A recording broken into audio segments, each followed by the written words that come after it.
Starting में हमें हमारी फीमेल लीड चलमीरन दिखाई जाती है जो क्लास में ही सोई होती है और वो अपना एक ड्रीम देख रही होती है जिसमें बहुत अच्छी डिजाइनर बन चुकी थी और उसको एक अवार्ड भी मिल रहा था। अभी वो बेचारी अपना ड्रीम देख ही रही होती, इतने में उसे एक लड़के की आवाज आती है। उस आवाज को सुनकर कहने लगती है कि ये यहाँ पर भी आ गया और वैसे उसकी आंख खुल जाती है, जल्दी से क्लास में खड़ी हो जाती है। देखकर सर भी कहते थे कि आप खड़ी हुई हो तो आप इस क्वेश्चन का आंसर दे दो। इसको तो कुछ पता ही नहीं होता कि सर ने पूछा क्या था और मैंने आंसर क्या देना है, तो अपने साथ वाले दोस्त से पूछने लगती है कि क्या सर ने पूछा, तो वो बताता है कि मैथ के बारे में पूछा। ये बात सुनकर वो मैथ के बारे में कहने लगती है कि वो बहुत ज्यादा डिफिकल्ट होता है और साथ ही साथ बहुत ज्यादा कंफ्यूज भी करता है। अभी इतनी बात होती है तो पीछे से मेन लीड कैरेक्टर शॉन्ग में भी आ जाता है जो क्लास से काफी लेट हो चुका था और सर से सॉरी करने के बाद जैसे ही जाकर बैठने वाला होता है तो सर कहने लगते हैं कि वो चैनमीन नाम की लड़की कहाँ पर है। ये नाम सुनते ही शोवे एक सेकंड के लिए वहीं पर पॉज हो जाता है क्योंकि वो चलमीरान को पहले से जानता था। अब सर कहने लगते हैं कि चलमीरा कहाँ पर हो, बाहर लिख लो। तो वो भी कैप पहनकर सर के सामने खड़ी तो हो जाती है, तो बाकी बच्चे उस पर हंसने लगता है। सर कहने लगते हैं कि अपनी कैप उतारो, तो वो भी अपनी कैप को अपने फेस से ऊपर कर देती है और सर कहने लगते हैं कि हाँ तुमने मैथ के बारे में बिल्कुल ठीक बोला है। सर तो अपना लेक्चर देने के बाद वहाँ से चले जाते हैं, पर जैसे ही चलमीरा क्लास से बाहर आती है तो उसके पीछे पीछे शोवे भी आ जाता है, जिसे देखकर वो कहने लगती है कि तुम मेरे पीछे क्यों आ रहे हो,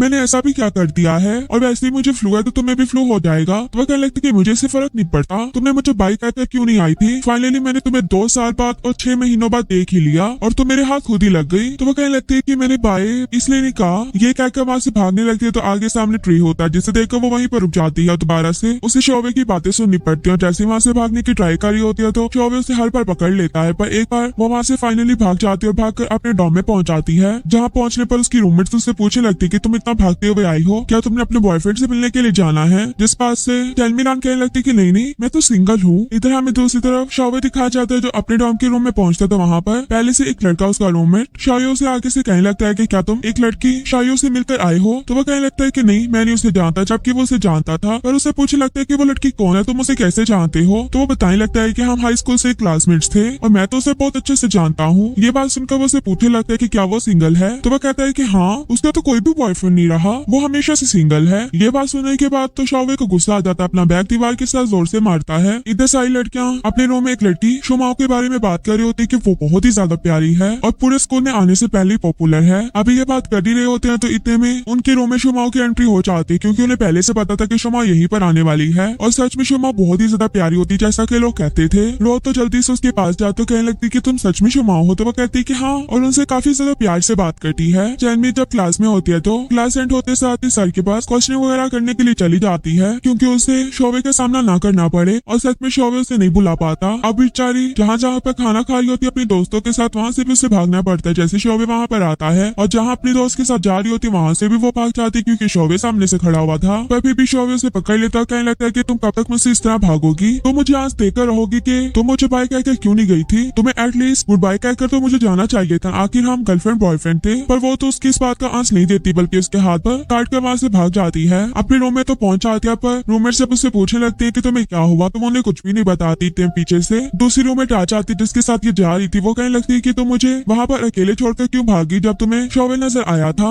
ये बात सुनकर शुमाओ कहने लगती है कि शोवे तुम्हारे पीछे क्यों पड़ा हुआ है। ये बात सुनकर चलमीरान कहने लगती है कि मुझे क्या पता वो मेरे पीछे क्यों पड़ा है, हर टाइम मेरे पीछे आ जाता है तो मैं उससे भागती फिर रही हूँ। अब उसकी एक दूसरी रूममेट उसको आकर एक इन्विटेशन कार्ड दे रही होती है जो चैन के लिए आया हुआ था। चैन भी बहुत ज्यादा खुश होकर उसे ओपन कर रही होती तो रोज कहने लगती है कि ऐसा भी क्या है जो तुम इतना खुश हो रही हो। तो वो उसे बताने लगती है कि मुझे हैंडशेक जी ने इनवाइट किया तो क्या मैं खुश भी ना हूँ जहाँ पर मेरा जाने का ड्रीम था। ये कहते हुए जैसे ही ओपन करने लगती है तो पता लगता है कि वो तो किसी ने इसके साथ प्रैंक ही कर दिया था। असल में वो रियल इन्विटेशन कार्ड नहीं था बल्कि उसकी फेक कॉपी थी जिसमें इतने मेन इंग्लिश के वर्ड की भी स्पेलिंग मिस्टेक थी, जिसे देखने के बाद वो कहने लगते है कि जाऊंगी तो मैं हूँ पर यही प्रेयर के कार्ड जो हो वो बिल्कुल अंधा हो जाए मेरा इन्विटेशन कार्ड देखते हुए। और सच में बिल्कुल ऐसा ही होता है, उसे तो पता भी नहीं लगता कि अंदर स्पेलिंग मिस्टेक थी और इसका कार्ड फेक है। वो तो उसे जाने की परमिशन दे देता है। अब वो अंदर जाकर हर एक चीज को देख रही होती है। वहीं पर शोवे भी अपने डैड के साथ आ रहा होता है। अपनी इतनी अच्छी एंट्री करने के बाद अपने डैड से कहने लगता है कि मुझे यहाँ पर नहीं रहना, मुझे अपने भी काम है, पर आप तो मुझे यहाँ पर ले आते हो और पे भी नहीं करते। बाकी व्लॉगर्स वगैरह जो भी आते हैं वो तो अपना कंटेंट यहाँ से निकाल कर चले जाते हैं और देखिए आप मुझसे सिलेक्शन करवाने के बाद भी कुछ भी पे नहीं करते। तो उसके डैड कहने लगते हैं कि लास्ट टाइम जब तुमने जो भी चीज सिलेक्ट की थी वो तो फौरन से बिक गई थी, इसलिए प्लीज अपने डैड के लिए यहाँ पर रुक जाओ। पर शोवे कहने लगता है कि फिर आपको पे करना होगा। तो उसके डैड कहते हैं कि मंथ का मैं तुम्हें 200 एक्स्ट्रा दे दूंगा। वो कहता है कि नहीं 500। इस बात पे उसके डैड कहते हैं कि चलो 300। तो दोनों की डील डन हो जाती है। अब शोवे के जाने के बाद उसके डैड अपने असिस्टेंट से कहने लगते हैं कि तुमने बोला था कि शोवे बड़ा हो गया है पर ये नहीं बोला था कि उसे पैसों से प्यार हो गया है। अब शौर्य जब अपने डैड के पास एक दूसरी जगह पर आता है, वहाँ पर वो चैनली को देख लेता है। उसे देखने के बाद वहीं पर रुककर उसके बारे में सोचने लगता है कि जब ये दोनों स्कूल लाइफ में एक साथ थे तब चैनली ने बताया था कि उसका ड्रीम है कि वो हैंगचेन टीम में जाए और वहीं की एक मेन डिजाइनर बन जाए, और उसकी ड्राइंग भी काफी अच्छी थी। चैनली लोगों को काफी अच्छे से समझा रही होती है उन चीजों के बारे में। लोग भी काफी इंप्रेस होते हैं कि तुम तो बहुत अच्छा काम करते हो, तुम्हें एक एक डिटेल के बारे में पता है। चैनली कहती है कि आखिर मैं इतनी बड़ी फैन हूँ इस जगह की। अब उनके जाने के बाद वो सोचती है कि मैं भी इस चीज की पिक बना लेती हूँ चोरी चोरी, मुझे इतना इनका काम पसंद आया है। जब वो चोरी चोरी पिक बना रही होती है तो उसकी पिक पीछे से शौर्य बना रहा होता है उसे ब्लैकमेल करने के लिए। इधर हमें और भी लड़के दिखाए जाते हैं जो अपनी यूनिवर्सिटी लाइफ को स्टार्ट करने वाले थे और साथ में बैठकर ड्रिंक कर रहे होते हैं। और यहाँ डॉम की लड़कियां भी अपनी यूनिवर्सिटी लाइफ का स्टार्ट ड्रिंक से करती हैं। सभी एक दूसरे से पूछी होती है कि तुम्हारा ड्रीम क्या है, तुम्हारा ड्रीम क्या है। अब इसी में सब अपना अपना ड्रीम बता देते हैं और चैन कहती है कि मेरा ड्रीम ये पढ़ना नहीं है बल्कि हैंगचेन टीम में जाना है, बट वहाँ पर मैं जा नहीं पा रही, पर वहाँ जाने की मैं फुल ट्राई करूंगी। तो बाकी सब उसे बेस्ट ऑफ लक कहने लगती है। शुमाओ दिखाई जाती है जो बास्केटबॉल वाले एरिया से गुजरी होती है, तभी उसकी टक्कर चैंजी से होती है, जिसे देखकर वो भी चैंजी को पहचान लेती है और चैंजी भी शुमाओ को पहचान लेता है। शुमाओ तो बहुत ज्यादा खुश हो रही होती है कि इसे मैं अभी तक याद हूँ, और वो बास्केटबॉल का कहकर वहाँ से चला जाता है क्योंकि वो काफी बिजी था। अब वो जब अपने दोस्तों के पास पहुंचता है तो उसके दोस्त पूछने लगते हैं कि वो इतनी प्यारी लड़की कौन थी, तो वो उसे बताने लगता है कि ये मेरी जूनियर थी शुमाओ। पर वो तो कहने लगते हैं कि हमें इससे कब मिलवाओगे, पर चैंजी उन्हें मना कर देता है मिलवाने से। अब शुमाओ तो उसे देखी जा रही होती है। वहाँ पर उसका क्लास मॉनिटर बाई चियांग को आ जाता है, जिसे देखने के बाद शुमाओ तो उसे नहीं पहचानती, तो वो उसे बताने लगता है कि मैं तुम्हारी क्लास का मॉनिटर हूँ और साथ ही साथ इलेक्शन भी आने वाले हैं, उसमें मैंने कैंपस एम्बेसडर के लिए साइन अप किया हुआ है, तो तुम्हें भी हमारी हेल्प करनी होगी गेम्स वगैरह में पार्टिसिपेट करके। पर वो तो उसे साफ मना कर देते और कहने लगते है कि शौर्य से जाकर कहो ना वो किसी चीज में पार्टिसिपेट कर ले। ये बात सुनकर उसे याद आता है कि जब उसने शौर्य से बोला था तो शौर्य ने भी साफ मना कर दिया था कि वो किसी चीज में पार्टिसिपेट नहीं करेगा, ये उसकी इमेज का सवाल है। अब जब इसने भी मना कर दिया था तो वो उसके पीछे लगकर उसे मनाने लगता है, पर वो नहीं मान रही होती, तो वो उसे कहने लगता है कि बस तुम गेम में आ जाना, तुम्हारा इतना प्यारा फेस देखकर वैसे ही तुम जीत जाओगी। अब वो अपने फेस के बारे में बात सुनकर कि मैं अपना फेस का यूज करूं और प्यारेपन का, तो वो उसके पाँव पर अच्छे से पाँव देकर वहाँ से चली जाती है।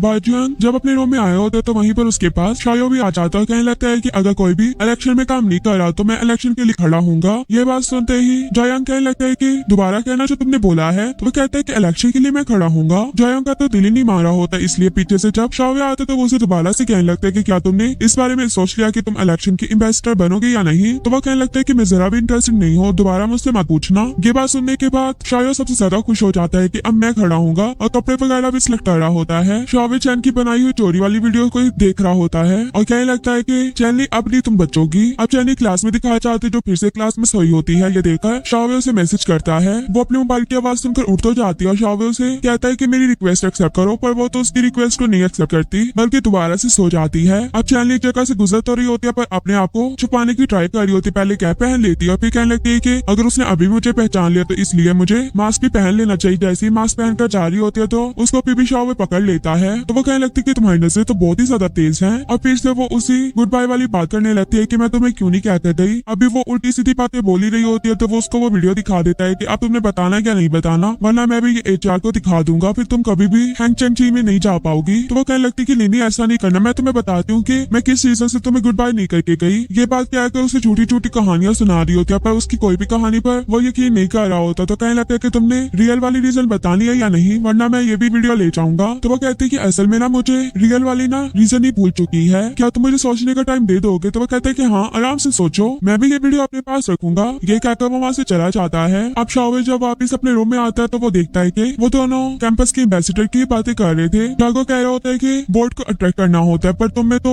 ऐसा कुछ भी नहीं है कि लोग हमें वोट करें। तो कहने लगता है कि ऐसा क्यों नहीं है, मैं सबसे अच्छा लड़का हूँ कैंपस का, और जहाँ तक रही पोस्टर की बात वो मैं चैनवी से मनवा लूंगा। अब चैनवी का नाम सुनते ही शाओवे तो उनकी बातों को सुनने लगता है कि चैनवी बहुत ही अच्छी ड्राइंग करती है तो वो मेरा पोस्टर भी बना देगी। इधर चैनवी दिखाया चाहती है जो फिर से क्लास में जब सोई होती है तो शाओवे भी उसे मैसेज करके कह देता है कि मेरे लिए जाकर पानी लेकर। ये मैसेज पढ़ते वो जल्दी से खड़ी हो जाती है। देखकर सर उसे देख रहे होते तो वो कहने लगती है कि सर मैं क्या वॉशरूम चली जाऊँ। ये बात सुनकर सर कहते हैं कि हाँ चली जाओ, पर शाओवे तो देखो वो कभी भी क्लास में पानी नहीं पीता और तुम्हें वॉशरूम जाने की पड़ी है। चैनवी को इतना गुस्सा आ रहा होता है कि यही लड़का तो मुझे पानी लेने के लिए भेज रहा है। शाओवे तो उसे बहुत ही ज्यादा तंग करने लग गया था, यहाँ तक कि उससे अपनी साइकिल भी ठीक करवा रहा होता है। और जब पास में कुछ लड़कियों को जो भी चीज खाते हुए देखता था वो चीज उसे लाने को कह देता। और फिर जब एक तीसरी चीज की तरफ देख रहा होता है जो एक पोस्टर होता है जिसमें हमें उनकी डिस्कशन का आगे का सीन दिखाया जाता है, जहाँ पर शोबे कह देता है कि मैं कैंपस एम्बेसडर बनना चाहता हूँ। ये बात सुनकर शायो का तो दिल ही टूट जाता है और कहने लगता है है कि तुम मेरे मुकाबले पर आ गए हो, पर तुम में और मेरे में बस हाइट का डिफरेंस है। पर आगे से शोबे कहने लगता है कि कुछ और भी डिफरेंस है। अब ये बात सुनने के बाद वो तो वहाँ से चला जाता है। अब शोबे को इस तरह देखते देख कर चैनली कहने लगती है कि अब ये मत कहना कि तुम भी कैंपस एम्बेसडर बन चुके हो। तो वो कहने लगता है कि हाँ। चैनली कहती है कि पर मैं इस चीज में तुम्हारी कोई भी हेल्प नहीं करूंगी। तो वो कहता है कि किसने बोला कि तुम हेल्प नहीं करोगी। तो वो कहने लगती है कि मैं इस चीज में जरा भी चैंपियन नहीं हूँ। तो वो कहता है कि तो मैं तुम्हें चैंपियन बना दूंगा। अब उसको समझ में नहीं आता कि इसने किस चीज में मेरी हेल्प लेनी है, पर वो उसे ये ऑर्डर देकर चला जाता है कि जो भी मैंने खाने को बोला है वो मेरे डॉम के बाहर 10 मिनट में पहुंच जाना चाहिए। बात सुनकर वो कहने लगती है कि 10 मिनट अगर मैं भाग कर भी जाऊँ ना तो दूसरे वाले गेट से ला नहीं सकती, तो तुम्हारे तक कैसे पहुंचाऊंगी। पर ये शोबे का मसला नहीं था, इसलिए वो वहाँ से चला जाता है। चैनली भी उसके लिए वो चीजें ले आई थी जो उसने ऑर्डर करवाई थी। उसे देने के बाद शायो के पास आई होती है। शायो उसको पूरे कैंपस की एक एक इन्फॉर्मेशन दे देता है। उसकी इन्फॉर्मेशन देने की वजह से उन दोनों की जो डील हुई होती है वो भी चैनली उसे दे देती है। पर वो उससे पूछे लगता है कि तुम शोबे में इतना इंटरेस्ट क्यों ले रही हो। तो वो कहने लगती है कि जो मेरे डिपार्टमेंट के साथ वाला डिपार्टमेंट है ना, वहाँ की एक मेरी फ्रेंड है, वो इसके बारे में जानना चाहती है, इसलिए बस मैं इसकी इन्फॉर्मेशन ले रही थी। तो वो भी इसकी बात पर यकीन कर लेता है और यहीं पर हमारा ये पार्ट भी एंड हो जाता है।